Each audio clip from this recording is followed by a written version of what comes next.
Submarine কেবলের মাধ্যমে বৈশ্বিক যোগাযোগ ব্যবস্থায় যুক্ত হওয়ার পথে বড় পদক্ষেপ নিয়েছে বাংলাদেশ। দেশের ইন্টারনেট ভারতের নির্ভরশীলতা কমিয়ে সরাসরি সিঙ্গাপুরের সাথে যুক্ত হওয়ার উদ্যোগ গ্রহণ করছে অন্তর্বর্তী সরকার। এই মহাপরিকল্পনার অংশ হিসেবে বাংলাদেশের বেসরকারি খাতের প্রথম সাবমেরিন কেবল প্রকল্পে প্রযুক্তিগত সহায়তা ও যন্ত্রপাতি সরবরাহের জন্য চুক্তিবদ্ধ হয়েছে বিশ্বখ্যাত প্রযুক্তি প্রতিষ্ঠান নোকিয়া। এমন উদ্যোগের প্রধান লক্ষ্য ভারতের উপর নির্ভরশীলতা কমিয়ে আনা এবং বিপুল পরিমাণ বৈদেশিক মুদ্রা সাশ্রয় করা। বাংলাদেশ প্রাইভেট কেবল সিস্টেম বিপিসিএস নামক কনসোর্টিয়াম কক্সবাজার থেকে সরাসরি সিঙ্গাপুর রুটে সাবমেরিন লাইন টার্মিনাল ইকুইপমেন্ট বসানোর জন্য নোকিয়ার সঙ্গে এই গুরুত্বপূর্ণ চুক্তিটি সম্পন্ন করেছে। রবিবার রাতে ঢাকার একটি হোটেলে এই চুক্তি স্বাক্ষর অনুষ্ঠানটি সম্পন্ন হয়। এই চুক্তিতে স্বাক্ষর করেন কনসোর্টিয়ামের 3 সদস্য প্রতিষ্ঠান মেটাকোর সাবকম, সামিট কমিউনিকেশনস এবং সিডিনেট কমিউনিকেশনসের শীর্ষ কর্মকর্তারা। অন্যদিকে নোকিয়ার পক্ষ থেকে সই করেন তাদের ভারতীয় ও আঞ্চলিক বিক্রয় বিভাগের প্রতিনিধিরা। এই অনুষ্ঠানটি যে কতটা গুরুত্বপূর্ণ ছিল তা বোঝা যায় সেখানে উপস্থিত থাকা অতিথিদের তালিকা দেখলে। ইউরোপীয় ইউনিয়ন, ফিনল্যান্ড এবং জাপানের রাষ্ট্রদূতরা এই চুক্তি স্বাক্ষর অনুষ্ঠানে সরাসরি উপস্থিত ছিলেন, যা এই প্রকল্পের আন্তর্জাতিক গুরুত্ব বহন করে।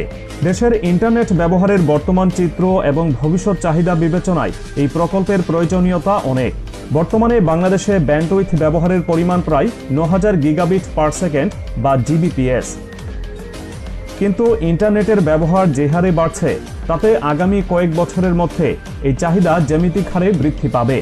কনসোর্টিয়ামের কর্মকর্তারা তথ্য দিয়েছেন যে 2027 সালের মাঝামাঝি সময়ে এই চাহিদা বেড়ে দাঁড়াবে প্রায় 20,000 জিবিপিএসে, আর 2030 সাল নাগাদ বাংলাদেশের প্রয়োজন হতে পারে প্রায় 50,000 জিবিপিএস ব্যান্ডউইথ। এই বিশাল চাহিদার যোগান নিশ্চিত করতে হলে এখনই অবকাঠামোগত উন্নয়ন জরুরি, আর সেই লক্ষ্যেই বেসরকারি খাতে 3টি সাবমেরিন কেবল প্রকল্পকে অত্যন্ত গুরুত্বের সাথে দেখা হচ্ছে।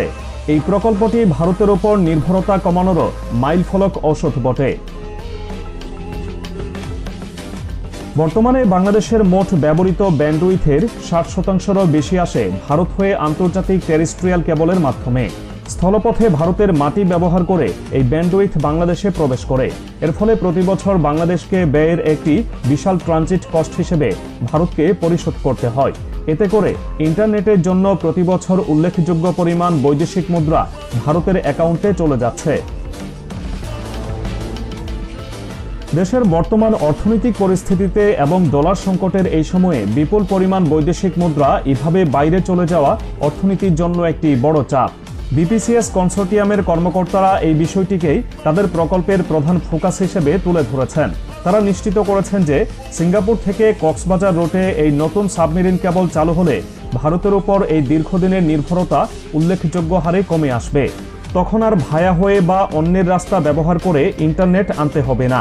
সরাসরি সমুদ্রতল দিয়ে সিঙ্গাপুর হাব থেকে ব্যান্ডউইথ আসবে বাংলাদেশে। ফলে বাংলাদেশ ব্যান্ডউইথ সেবায় স্বয়ংসম্পূর্ণতার দিকে এগিয়ে যাবে এবং ভারত নির্ভরতা কমিয়ে নিজস্ব সক্ষমতা অর্জন করবে। এই প্রকল্পের আর্থিক বিনিয়োগও বেশ বড়। উদ্যোক্তারা জানিয়েছেন এখন পর্যন্ত এই প্রকল্পে প্রায় 600 কোটি টাকা বিনিয়োগ করা হয়েছে। তবে কাজ এখানেই শেষ নয়। আগামীতে এই প্রকল্পকে পূর্ণাঙ্গ রূপ দিতে আরও 1200 থেকে 1300 কোটি টাকা বিনিয়োগের পরিকল্পনা রয়েছে। কনসোর্টিয়ামের লক্ষ্য 2026 সালের জুন মাসের পর 3টি কেবল পেয়ার চালু করা। এই বিপুল বিনিয়োগ জাতীয় যোগাযোগ অবকাঠামোর মেরুদণ্ড শক্ত করার একটি প্রয়াস। প্রযুক্তিগত দিক থেকেও এই প্রকল্পে সর্বাধুনিক সলিউশন ব্যবহার করা হচ্ছে। নোকিয়ার সাথে চুক্তির প্রধান কারণ তাদের অত্যাধুনিক প্রযুক্তি।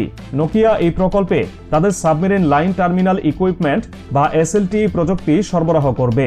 এই প্রযুক্তির বিশেষত্ব এটি ব্যবহারে বিদ্যুৎ খরচ অনেক কম হয় এবং এটি স্থাপনে খুব কম জায়গার প্রয়োজন হয়। ডেটা সেন্টারগুলোতে জায়গার স্বল্পতা একটি বড় চ্যালেঞ্জ। নোকিয়ার এই প্রযুক্তি ব্যবহারের ফলে ডেটা সেন্টারে অনেক কম জায়গা লাগবে, যা নেটওয়ার্ক ব্যবস্থাপনাকে অনেক বেশি সহজ ও সাশ্রয়ী করে তুলবে। সাধারণ ইন্টারনেট ব্যবহারকারীদের জন্য এই প্রকল্পের সুবিধা কি হতে পারে তা নিয়েও কনসোর্টিয়াম একটি ইতিবাচক বার্তা দিয়েছে।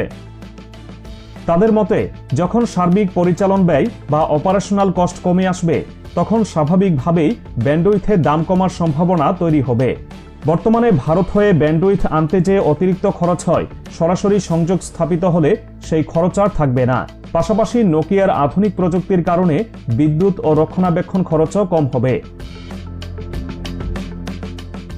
এইসব মিলিয়ে ভবিষ্যতে গ্রাহক পর্যায়ে ইন্টারনেটের দাম কিছুটা সহনীয় পর্যায়ে আসতে পারে বলে আশা করা হচ্ছে। নিরাপত্তার বিষয়টি ডিজিটাল যুগে অত্যন্ত স্পর্শকাতর একটি ইস্যু। যখন কোনো দেশের ডেটা বা ইন্টারনেট ট্রাফিক অন্য কোনো দেশের মধ্য দিয়ে প্রবাহিত হয়, তখন সেখানে সাইবার নিরাপত্তা বা তথ্যের গোপনীয়তা নিয়ে এক ধরনের ঝুঁকি থেকেই যায়। বর্তমানে ভারতের উপর দিয়ে বিপুল পরিমাণ ডেটা আদান প্রদান হওয়ার কারণে এই ঝুঁকিটি বিদ্যমান। তবে নতুন এই প্রকল্পের মাধ্যমে সেই ঝুঁকির জায়গাটাও বন্ধ করা হচ্ছে। কেবলের দুই প্রান্তেই মানে কক্সবাজার এবং সিঙ্গাপুর উভয় স্টেশনেই নোকিয়ার SLTE প্রযুক্তি ব্যবহার করা হবে। কর্মকর্তারা জানিয়েছেন, এর মাধ্যমে আন্তর্জাতিক মানের সাইবার নিরাপত্তা নিশ্চিত করা সম্ভব হবে। বাংলাদেশে ডেটা সরাসরি সিঙ্গাপুরে পৌঁছাবে কোনো তৃতীয় পক্ষের হস্তক্ষেপ ছাড়াই। এটি জাতীয় নিরাপত্তার দিক থেকেও একটি বড় অর্জন। এই উদ্যোগ এমন এক সময়ে নেওয়া হচ্ছে যখন বাংলাদেশ তার বৈদেশিক মুদ্রার রিজার্ভ নিয়ে অনেক সতর্ক অবস্থানে রয়েছে। ইউনূস সরকারের আমলে অর্থনৈতিক সংস্কার এবং অপচয় রোধ করার যে নীতি গ্রহণ করা হয়েছে, এই প্রকল্পটি তার সাথে পুরোপুরি সামঞ্জস্যপূর্ণ।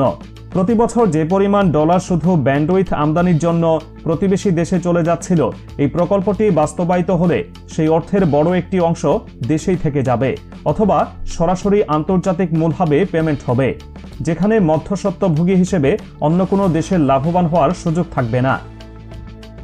মেটাকোর সাবকম, সামিট কমিউনিকেশনস এবং সিডনেট কমিউনিকেশনসের মতো শীর্ষস্থানীয় প্রতিষ্ঠানগুলো যখন একত্রে এই কনসোর্টিয়াম গঠন করে কাজ করছে, তখন এর সফলতার ব্যাপারে আশাবাদী হওয়ার যথেষ্ট কারণ রয়েছে।